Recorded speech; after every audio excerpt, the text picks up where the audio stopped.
नमस्कार. या थंडीच्या दिवसामध्ये दुग्धजन्य पदार्थही आपल्याला माहिती करून घेतोय.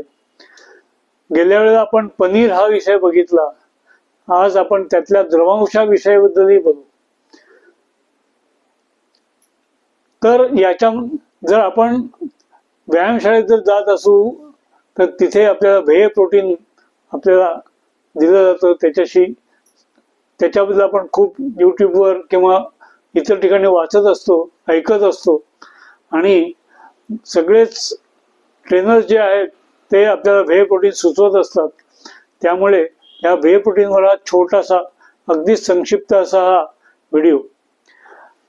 हे जे पाणी असतं, जे द्रवांश जो वेगळा होतो त्यातनं जे पाणी येतं त्याच्यापासून हे व्हे प्रोटीन तयार होतं.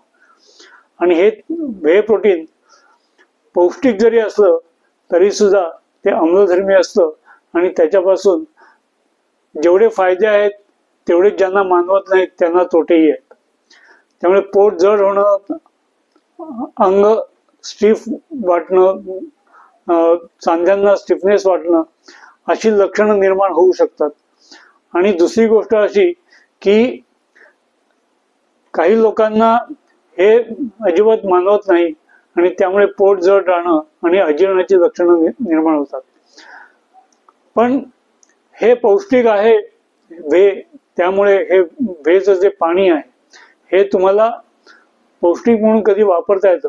त्यामुळे कणिक भिजवण्यासाठी किंवा बाळांना एखादा चमचावर हे पाणी देणं हे आरोग्याच्या दृष्टीने आणि प्रोटीनच्या दृष्टीने उपयुक्त ठरू शकतं. त्यामुळे व्हे प्रोटीन हे अगदीच काही टाकाऊ आहे आयुर्वेदाच्या दृष्टीने असं कधीच नाही. ते पौष्टिक आहे, पण त्याचा प्रयोग जो आहे, त्याचा उपयोग जो आहे तो योग्य प्रकारे व्हायला हवा. आणि तो योग्य प्रकारे जर झाला तर आपल्याला सहसा त्याच्यापासून अपाय होत नाही. पण ज्यांनी श्रम करायचे त्यांच्यासाठी हे व्हे प्रोटीन आहे हे लक्षात ठेवायला पाहिजे. जे व्यायाम करत नाहीत, जे श्रम करत नाहीत त्यांनी या व्हे प्रोटीनच्या मागे लागू नये असं माझं मत आहे. त्यामुळे हे व्हे प्रोटीन पौष्टिक जरी असलं तरी कोणी खायचं, कोणी खाऊ नये याविषयी विचार करायला हवा. हे चॅनल सबस्क्राईब करा, लाईक करा, शेअर करा. थँक्यू.